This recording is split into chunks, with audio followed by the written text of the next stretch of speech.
Dahil sinasabi ko po, mahal na tagapangulo, kung gusto niyo ako mag-resign, ngayon na, kung gusto ninyo. Huwag niyo akong siraan. Hinihingi ko po, huwag pong religion ko, mahal na tagapangulo. Dahil ito po'y malaking kabastusan sa amin. Ito po, ang sinisip na ko po. Ito po'y nag-iisang Diyos. Dito po nakasalalay ang aming pananampalataya. Handa po kaming magpakamatay para dito. Sana po, huwag pong gamitin ito para siraan ako. Pero napakainam po kung manggagaling po sa Senado sapagkat marami naman pong kamera dito ang magsasabi na hindi ko po ginawa yan. Hindi ko po magagawa yan. Tama. Napakalaking pambabastos po niyan. Hindi ko po magagawa, Ginoong Pangulo. Yung request ng House of Representatives, illegal? Hindi.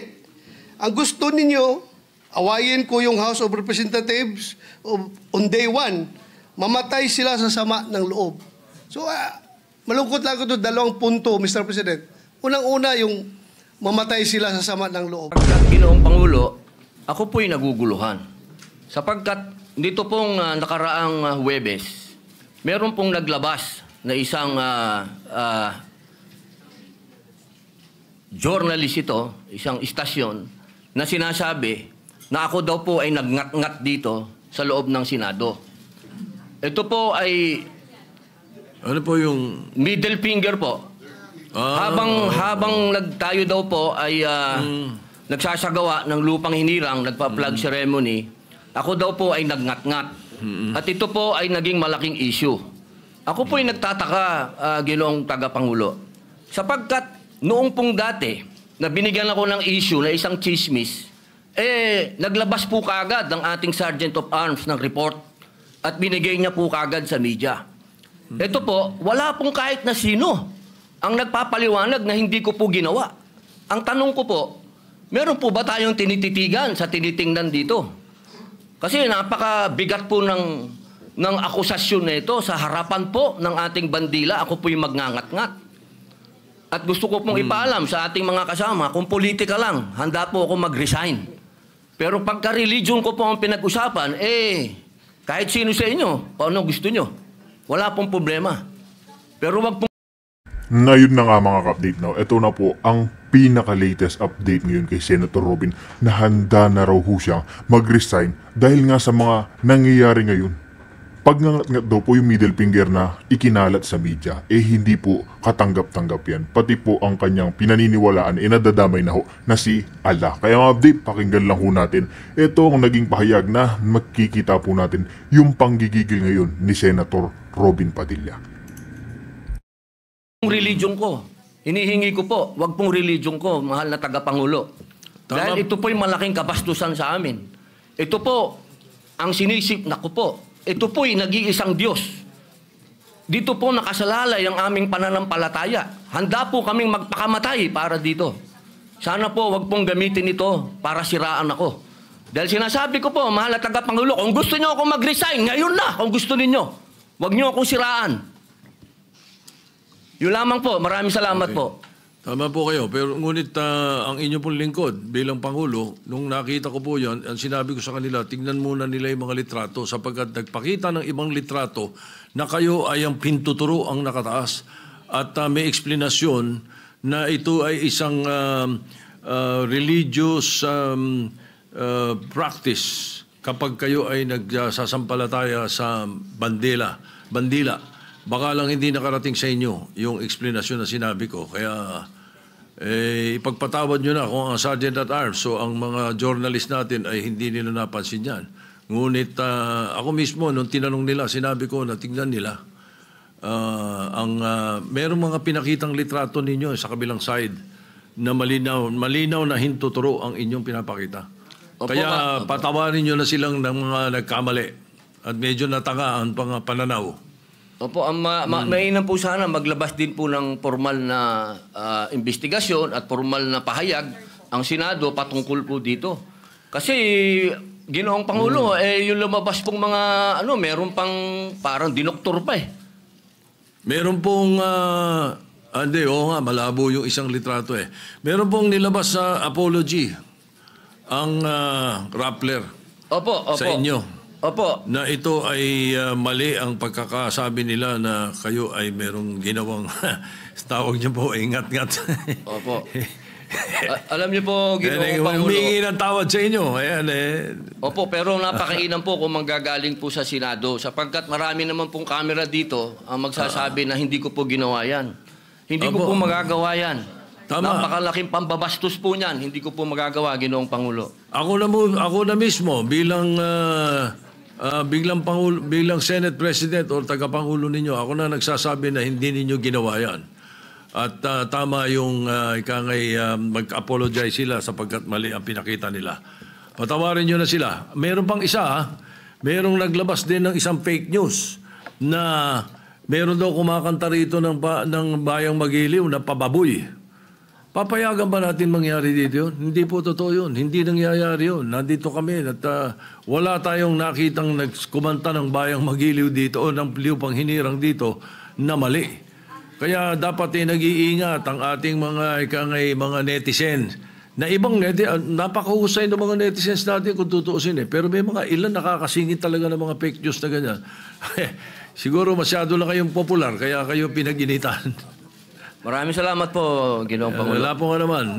Yes, Senator De La Rosa. Before we recognize Senator Bato De La Rosa, if he gives me the chance to help our distinguished colleague, Senator Robin Hood Padilla, kung gusto niya po, siya naman po ang chairman ng Committee on Public Information. We can refer his manifestation to his committee and he can look deeper into it kung okay sa kanya. Opo, kung yun po ang mamarapatin at pinakamaganda, opo. Maraming salamat po, opo, Pinuno Mayor Yang. All right, so any objections? Yes, kasi Mr. President, he can also invite PRIB because the PRIB of the Senate, pag may mga ganyan, pag lumabas ka agad, pwedeng i-counter ng PRIB. Hindi na maghihintay po si Senator Robin Hood Padilla na yung staff pa niya magka-counter. Pwede nang i-counter agad kasi mayroon ng mga record ang PRIB, Your Honor. So, if it's okay with the good chairman of the Committee on Public Information, then I so move, Mr. Chairman, that we refer his speech to his committee. All right, any objection? Chair hears none. The speech or the manifestation of the senator from Mindanao be referred to the Committee on Public Information and Mass Media. Senator De La Rosa is recognized. Thank you, Mr. President. Mr. President, since nabanggit mo na rin na yung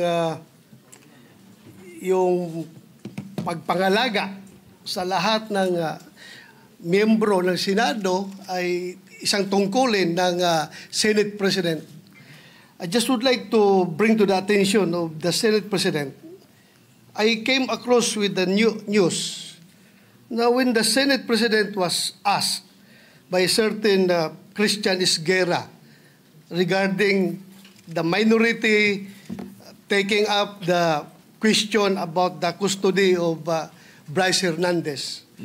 Ito po ang sagot ng ating Senate President, which I find it very, very, very sad because being the Senate President, we hope that you are going to take care of not only the majority, because you are not the majority leader, you are the Senate President, and we hope that the majority and the minority will be taken care of by the leadership of the Senate. And if I quote your answer, Mr. President, gimmick yan ng minority. Hindi ba nila naiisip na baka si Martin Romualdez ang tuta ko? Makabintang sila porque pinagbigyan ko yung TRICOM, tuta na ako. May ginawa ba akong illegal? Yung request ng House of Representatives, illegal? Hindi. Ang gusto ninyo, awayin ko yung House of Representatives on day one. Mamatay sila sa sama ng loob. So, malungkot lang ko ito, dalawang punto, Mr. President. Unang-una, yung mamatay sila sa sama ng loob. Kami, Mr. President, hindi mo po kami mapatay sa sama ng loob dahil hindi na po masama ang loob namin dahil tanggap na namin na kami ang minority. Ang kinasama lang ng loob namin is bakit kailangan pang patayin kami sa sama ng loob? Hindi na po masama ang loob namin. Tanggap na namin na kami minority. At pangalawang punto, Mr. President, gimmick lang ng minority yan. Ang Senado po, hindi po ito noon-time TV show na puro gimmick ang ating tinitik up dito. Kami po ay nag-raise dito ng legitimate issues which requires legitimate attention. So, Mr. President, ako po'y nalulungkot, which brings me to my parliamentary inquiry, Mr. President, na yung si Bryce Hernandez, yung kanyang custodiya was transferred, physical custody, I'm talking about physical custody, was transferred from the Pasay City Police Station to the Senate Sergeant at Arms room. Through yung from correction, from Camp Crame to Pasay, it was done through plenary action. Now, lately we heard that he was again transferred from Pasay to the Senate without plenary action. This is my parliamentary inquiry. Kung is a parliamentary action can be subverted by an action which is not a parliamentary action? Yun lang tanong ko. Matter of procedure lang, Mr. President. Dahil kung ganun, kailangan klaruhin natin yung ating rules. Thank you, Mr. President. Before I recognize the majority leader to place on record the recommitment of Mr. Hernandez, when I said mamatay sila na sama ng loob, we were addressing the trolls. Because it was the trolls who were saying something to that effect. Na misunderstood nila completely. No? I'm not supposed to do this. I'm not supposed to answer you here in the rostrum, but I cannot help but do that because you took the floor and parang sinisita mo yung Senate President, which is very unparliamentary. But nevertheless, I will answer you. Ano? Like, for example, yung sinasabi nila na sumunod daw ako kay Martin Romualdez. Just because I mentioned that Martin Romualdez called me does not mean that ako'y sumunod sa kanya. The request was coming from the House of Representatives and the request was to retain Hernandez in the Congress. At doon ako hindi pumayag. Is that being tuta? So you cannot help but also think na sasama ang loob ko pag binibintangan ako ng salita. Hindi po ba? So ayun, anyway, mabuti na yung masagot natin yan. At sinasabi ko sa kanila, yung mga trolls, yung mga sinasagot namin.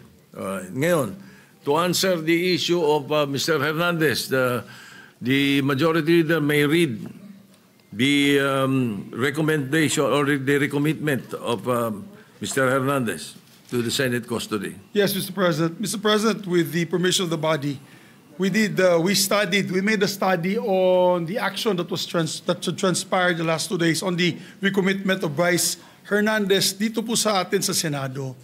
To put on record, this is how it transpired. Last week, it was requested by, of course, the House of Representatives that we detain him in the House of Representatives. Hindi po kayo pumayag.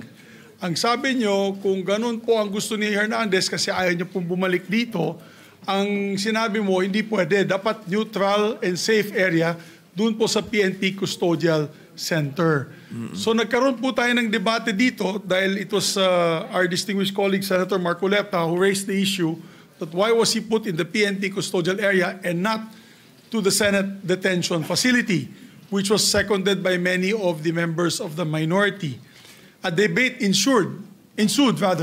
After the debate, I asked for a minute suspension and we all suggested na sa Pasay City Jail na lang po dahil malapit po sa Senado. Pero let's not forget the fact that originally, the position of the minority was to bring him back to the Pasay City Detention. It was only I who made the recommendation during the break that we keep it in Pasay City Jail because I approached the minority and you all agreed to my recommendation. And then after we started the session once more, the motion was done by the minority, graciously done by the minority, to move him instead to the Pasay City Jail. But upon consultation of the chairperson of the Blue Ribbon Committee, Senator Lacson, the Senate President granted the request as the chairperson of the Blue Ribbon Committee requested that he be brought back to the Senate, which was really, yun talaga ang posisyon ng gusto ng ating minority at the time, para wala ng gulo, pumayag po kayo na dito na lang sa Senado at may request na rin po, for the record, may sulat po si Bryce Hernandez, ang mga abogado niya, na ibalik siya dito at yan po ay confirmed sa kanilang hearing this morning for his writ of amparo before the Pasay City Regional Trial Court. Sinabi po ay doon na lang po ako sa Senado ilagay. So, the Senate President acted on the request na gusto ibalik na lang po dito. Tayo naman po ang tayo naman po ay may kustudiya niya sa kanya. At as a matter of fact, while watching the press con of our distinguished colleague, Senator Marcoleta, nung tinanong sa kanya, sinagot po ni Senator Marcoleta ay tama naman po yan. Dapat talaga dito siya sa Senado. Kasi tayo po ang may kustudiya. Sinabi po ng ating mahal na senador yun.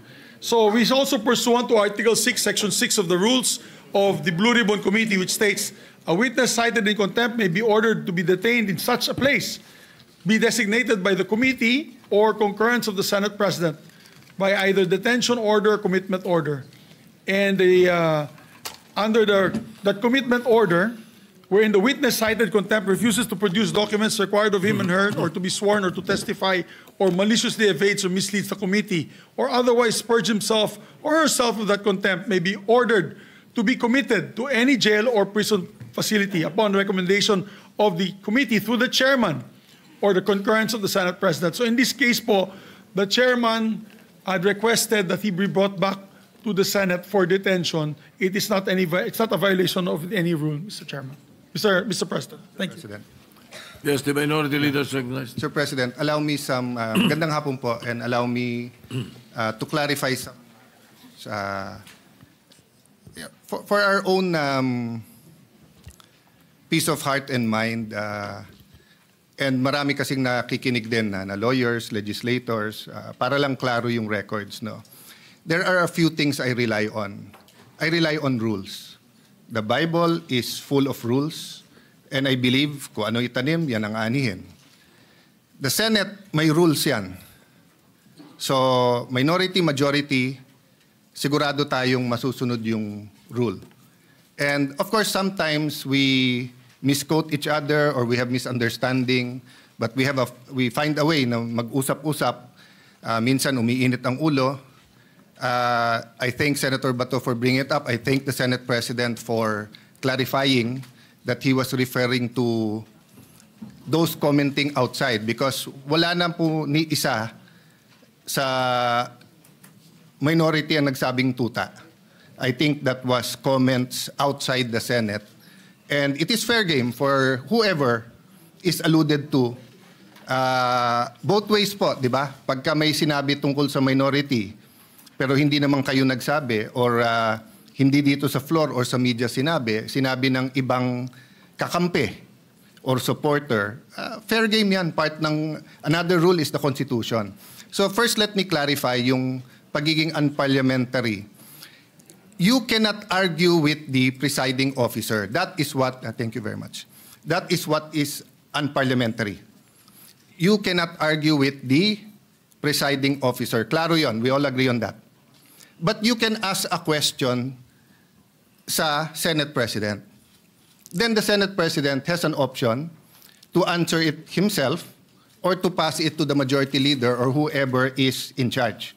But in this case, last week, because it was a decision by Senator Soto, our Senate President, hindi lang ng majority, our Senate President, you chose to answer it from there, which is your privilege. So we didn't mean to argue with you. But the procedure would be to either ask someone else to explain it or for the Senate President to go down at dito po mag-argue so that we do not argue with the Senate President.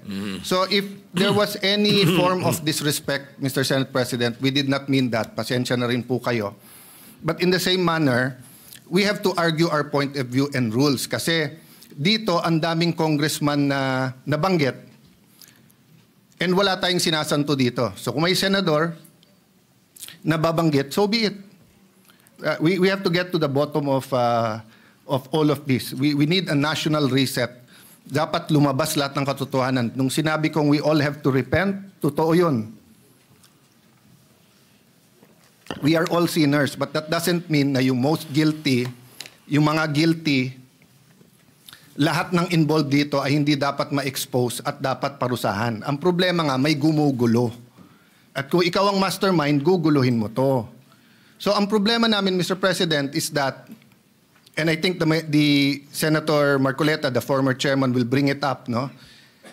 Wala pa tayo dun sa state witness eh. Nandun pa lang tayo sa protection of the witness, sa mga diskayas.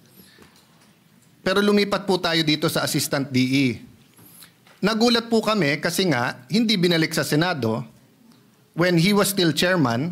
And Majority Leader, just to be concise, I'll read the rule. Ha? Sabi dito sa rule sa page 6 of 7, section 6, subparagraph C, a witness cited in contempt may be ordered detained in such a place that may be designated by the committee alone. May word po na alone. Or with the concurrence of the Senate President. And in our discussion, the new chairman admitted that he was not consulted. It was the Senate President. But I myself, I said, siguro pag nasa ganun sitwasyon, kailangan umakto kaagad. I mean, the record, Mr. President, will bear me out, di ba? Na sinabi ko naman, di ba, na ayaw nyo magkaroon ng constitutional crisis, nagsalita yung House, nagsalita yung Senate. Ang problema nga po, hindi naman po simpleng request to ng Speaker of the House eh. Yung mismong witness, siya nasusunod eh. Sinabi niya dun sa House eh, wag nyo na ako ibalik sa Senate, hindi siya binalik. So yes, initially, the issue was not where. The issue is not where to detain him. The issue is who has authority and ano ang rules natin. Ang rules natin yung committee. Ang committee hindi lang yung chairman. But at the last minute, napag-usapan natin dito at hawak ko po ang ating minutes or yung galing ba to sa journal? Transcript, no? Meron pong TSN po to. Nag-motion eh. Ang plenary po, mas mataas sa committee.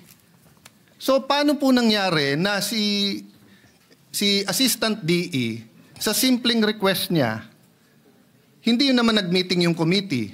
Ako as minority leader, automatic, hindi naman ako nakonsulta.